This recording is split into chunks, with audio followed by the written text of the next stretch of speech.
Bem-vindos ao nosso 10º dia do Mistério de Natal. Vamos abrir essa caixa do Advento junto com Joaquim.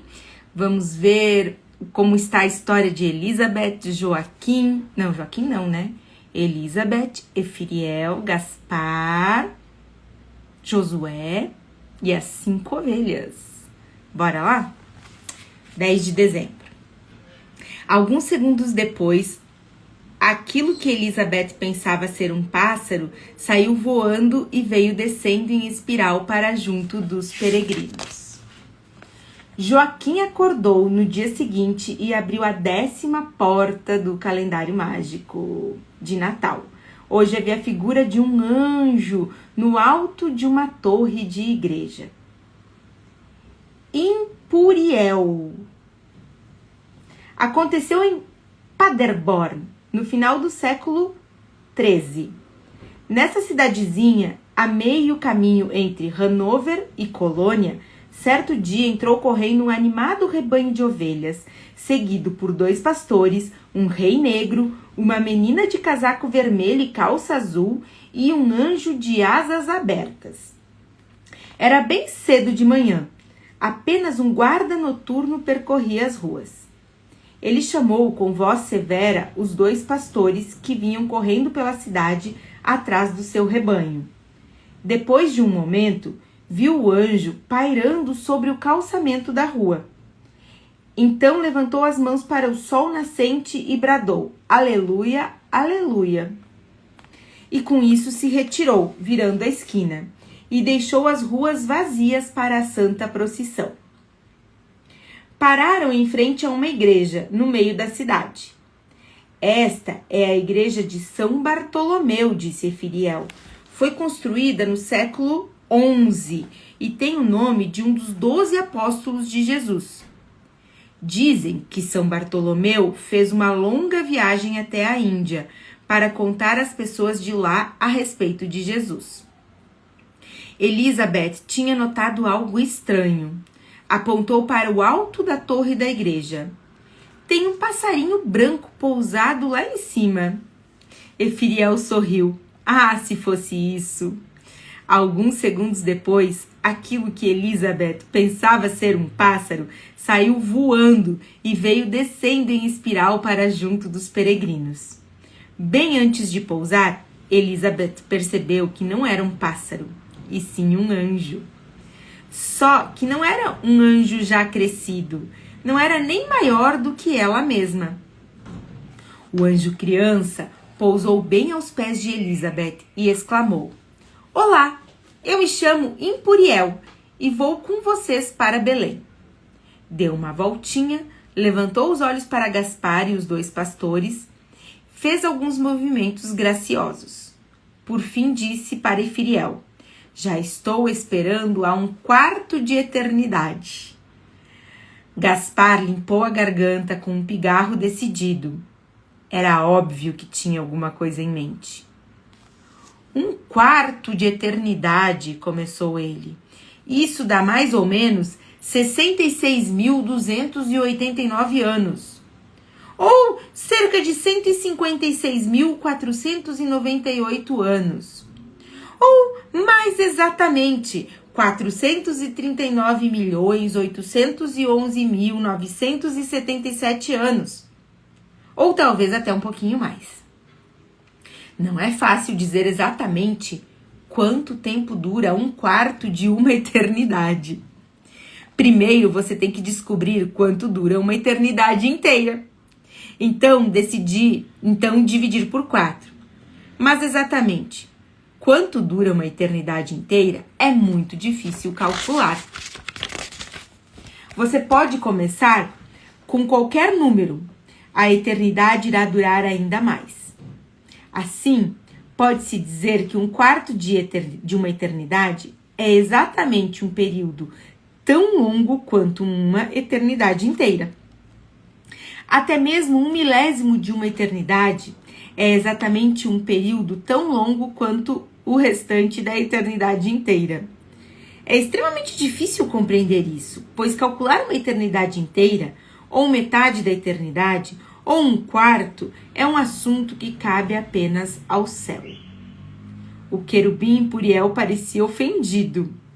Bem, seja como for, estou plantado lá do alto da torre da igreja há horas, disse ele. Pode ser, mas isso não é a mesma coisa que estar ali há um quarto de eternidade, disse Gaspar. Para evitar uma discussão, e não apenas de um quarto de discussão entre o rei mago e o querubim, Josué bateu nas pedras do calçamento com seu cajado, chamando: para Belém, para Belém. Partiram pela cidade e tomaram estradas e trilhas usadas pelo gado. Impuriel ia saltando na frente das 5 ovelhas. Assim, a procissão era escoltada por anjos em ambas extremidades. Viram muitas cidades e aldeias, mas só pararam ao chegar à Colônia, uma antiga cidade colonial romana à margem do rio Reno. Efiriel já havia explicado que a rota que tomavam através da Europa fora planejada para que fossem vistos pelo menor número de pessoas possível. A hora angélica nos diz que estamos 1272 anos depois de Cristo, disse ele, apontando para uma grande catedral que estava sendo construída.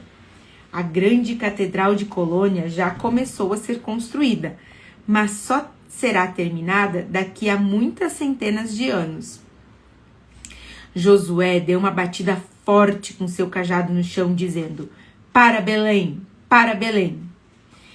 Impuriel se virou e disse: que lindos são esses campos, não? Estamos subindo o maravilhoso vale do Reno. Há fortalezas e castelos, vinhedos plantados em colinas íngremes, catedrais góticas, dentes de leão e muitas outras flores. Seguiam rápido ao longo da margem do Reno, o maior rio que Elizabeth já vira. O vale ia ficando cada vez mais estreito e as montanhas cada vez mais altas. Corriam passando por aldeias e cidadezinhas. Por vezes, viam uma barcaça flutuando lá embaixo no rio. Enquanto passavam velozes por aquela bela paisagem, Elizabeth se virou para Efiriel e perguntou se ele já conhecia Impuriel. O anjo achou a pergunta tão engraçada que não pôde deixar de rir. Todos os anjos no céu já conhecem um ao outro, desde toda a eternidade. E vocês são muitos? Sim, somos legiões e legiões. Como então vocês todos podem conhecer um ao outro? Temos toda a eternidade para nos conhecermos, e isso é muito tempo. Elizabeth teve que pensar muito para compreender o que Efiriel queria dizer.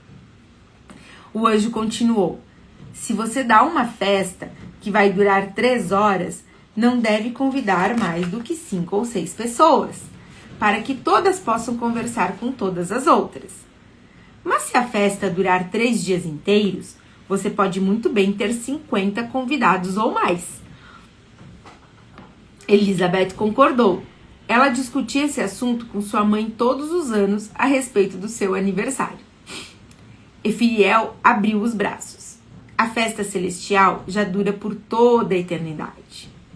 Elizabeth queria saber mais. Cada anjo tem um nome diferente? Claro! Se não fosse assim, nós não poderíamos nos dirigir uns aos outros, nem poderíamos já ter sido gente.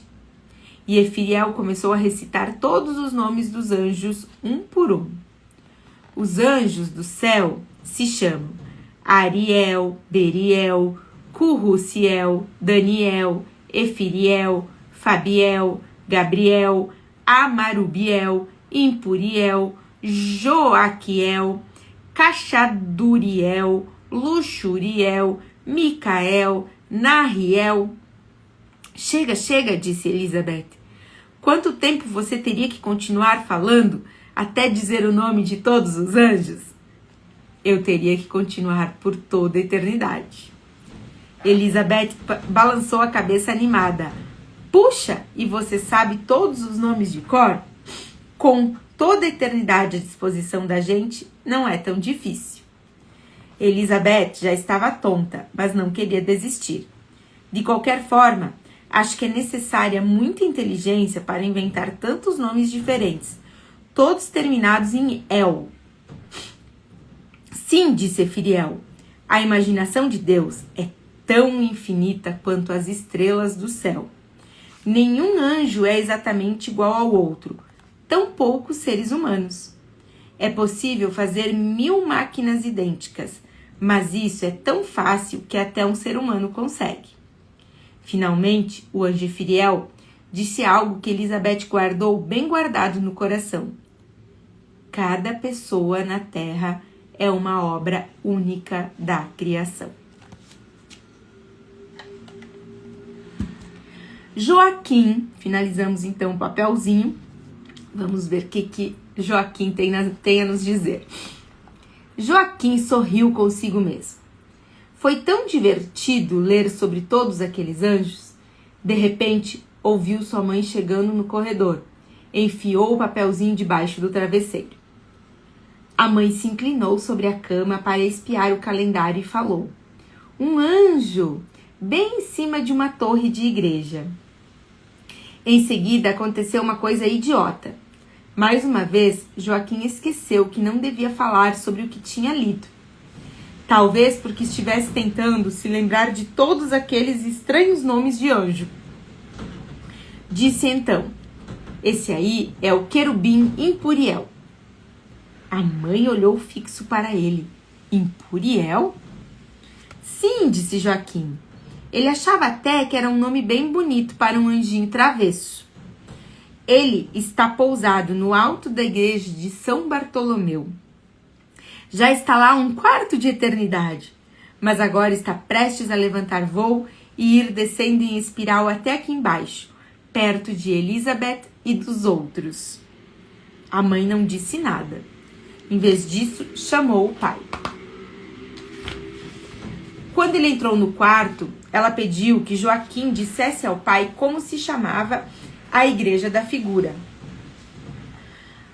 Ah, não! Foi só aí que Joaquim percebeu que tinha falado demais. Igreja de São Bartolomeu, e continuou. Bartolomeu fez uma longa viagem até a Índia para contar às pessoas de lá a respeito de Jesus. Mas essa igreja fica na Alemanha, em Paderborn, ou algo assim. A mãe e o pai olharam um para o outro. Vou ver na enciclopédia, disse o pai. Assim podemos saber com certeza. Quando o pai voltou, parecia que tinha encontrado 1 ou 2 anjos no corredor. Ele tem razão. Essa cidade se chama Paderborn e de fato ali há uma velha igreja de São Bartolomeu. Os dois estavam olhando para Joaquim do mesmo jeito como olharam daquela vez em que ele comeu todos os biscoitinhos de Natal antes da véspera de Natal. O pai tirou o calendário mágico da parede e o examinou de ambos os lados. Depois o pendurou de novo. E onde você ficou sabendo sobre Bartolomeu? Perguntou ele. Ou sobre essa cidade de Paderborn? Na escola, disse Joaquim. É verdade? Ou a gente pode mentir sobre os presentes de Natal, ou não pode. Sim, Joaquim disse bem baixinho.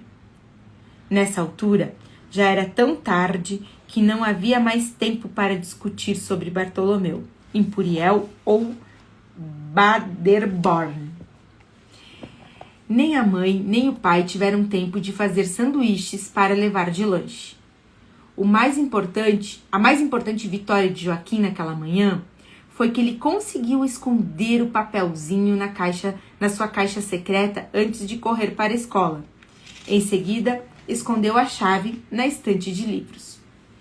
Quando voltou da escola, sua mãe estava em casa e tinha aberto a sua caixa secreta.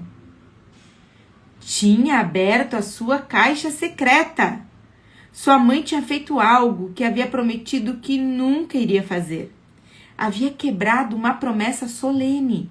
Fez uma coisa tão errada quanto abrir as cartas dos outros. Na mesa de jantar, estavam os 10 pedacinhos de papel fino que Joaquim tinha encontrado no calendário mágico de Natal. Joaquim ficou furioso, sentiu tanta raiva da mãe que teve vontade de bater nela. Você prometeu que a caixa secreta era minha e que você nunca iria abrir. Quer dizer que você fala mentiras e rouba também. Nesse momento, o pai chegou. Tinha conversado com a mãe pelo telefone. Foi ele que disse a ela para encontrar a chave e abrir a caixa secreta. Eles precisavam descobrir como Joaquim sabia tantos nomes estranhos e usava tantas palavras de gente grande. Joaquim disse que eles não deveriam ter recebido licença para ter filhos. Quem conta mentiras a um filho também pode, de repente, bater nele, disse. E isso é contra a lei. Podiam pelo menos ter esperado até ele voltar da escola e perguntado se poderiam abrir a sua caixa. Por fim, conseguiu dizer que tinha escondido todos os misteriosos papeizinhos porque queria embrulhá-los todos juntos e dá-los à mãe e ao pai de presente de Natal. Disse que ia jogar o calendário mágico fora e começou a chorar. Correu para o seu quarto e bateu a porta com toda a força. Nunca irei perdoá-los. Nunca mais iria ouvir o que eles dissessem. Nunca mais. Nunca mais iria acreditar em nada do que eles dissessem. Nunca. Joaquim sentou na cama e levantou o olhar para o calendário mágico. Mas seus olhos estavam tão cheios de lágrimas que as cores escorregavam e se misturavam, e ele não conseguia distinguir os anjos dos pastores no campo.